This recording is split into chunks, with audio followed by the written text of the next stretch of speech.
দিশান বাংলায় সবাইকে আরও একবার স্বাগত। আজকের ভিডিওতে আমি তোমাদের 100 তো লিখেছি, কিন্তু 100-র বেশিও অকারান্ত কিছু সমার্থক শব্দ দেখাবো, যেগুলি আগামী দিনে চাকরির পরীক্ষা বা স্কুলের পরীক্ষায় তোমাদের অনেক বেশি হেল্পফুল হবে। বন্ধুরা, শুরু করছি আমাদের অকারান্ত কিছু সমার্থক শব্দ। একটু মন দিয়ে তোমরা দেখবে। অবকাশ, অবকাশের সমার্থক হচ্ছে অবসর, ছুটি, ফুরসত, সময়, সুযোগ। এরপরে আছে অপূর্ব। অপূর্ব সমার্থক কি?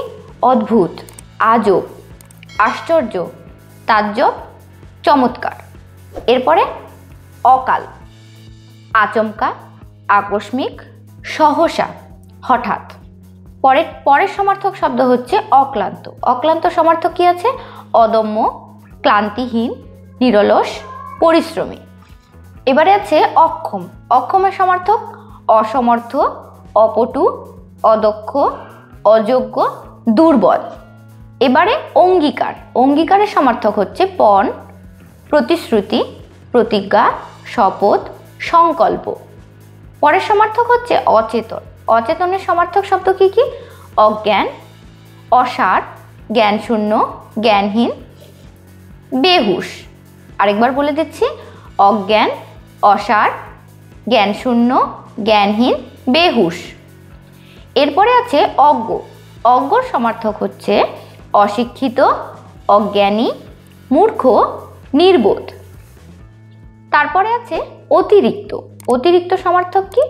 অনেক, প্রচুর, পর্যাপ্ত, বেশি, মেলা। তারপরে আছে অতীত। অতীতের সমার্থক গতদিন, পূর্ব, সেকাল, পূর্বকাল। এগুলো কিন্তু আমরা অতীত কথাটাকে বলার সময় বলেই থাকি, যে অতীত না বলে অনেক সময় বলি গতদিন, পূর্ব, সেকাল, পূর্বকাল, এইসব। তারপরে আছে অত্যাচার। অত্যাচারের সমার্থক কি কি আছে? উপদ্রব, নিপীড়ন, নির্যাতন, জুলুম, লাঞ্ছনা। এবারে আছে অদৃশ্য। অদৃশ্য সমার্থক কি কি? অগোচর, অদেখা, অদৃষ্ট, অলক্ষ্য, না দেখা। না দেখাকেও কিন্তু আমরা অদৃশ্য বলে থাকি। এবারে আছে অনন্ত। অনন্ত সমার্থক কি? অসীম, অশেষ, চিরস্থায়ী। এরপরে কি আছে? অভাব। অভাবের সমার্থক অনটন, দারিদ্র, দৈন্য, গরিবী, দুর্দশা। এগুলি হচ্ছে অভাবের সমার্থক শব্দ। তারপরে হচ্ছে অল্প। অল্প সমার্থক কি?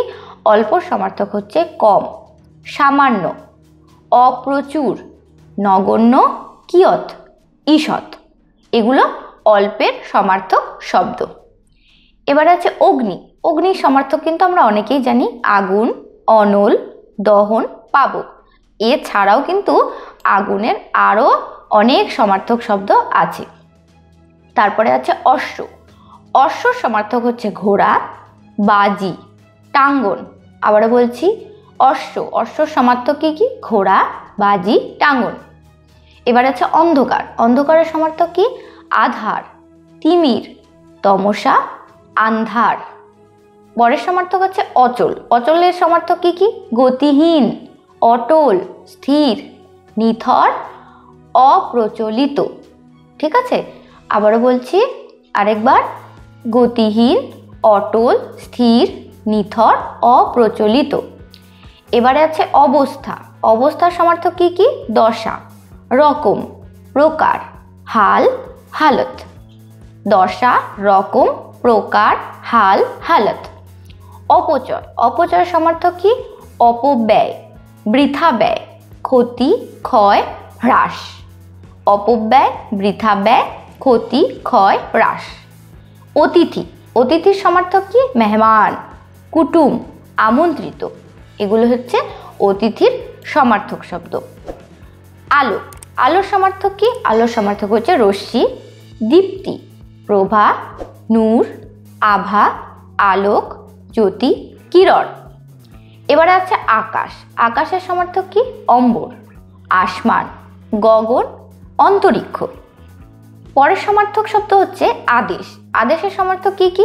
আজ্ঞা, হুকুম, অনুমতি, অনুশাসন, অনুজ্ঞা। আরেকবার বলছি, আজ্ঞা, হুকুম, অনুমতি, অনুশাসন, অনুজ্ঞা।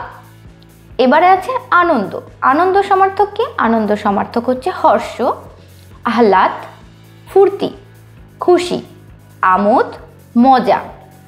তারপরে আছে আরম্ভ। আরম্ভ সমার্থক কি?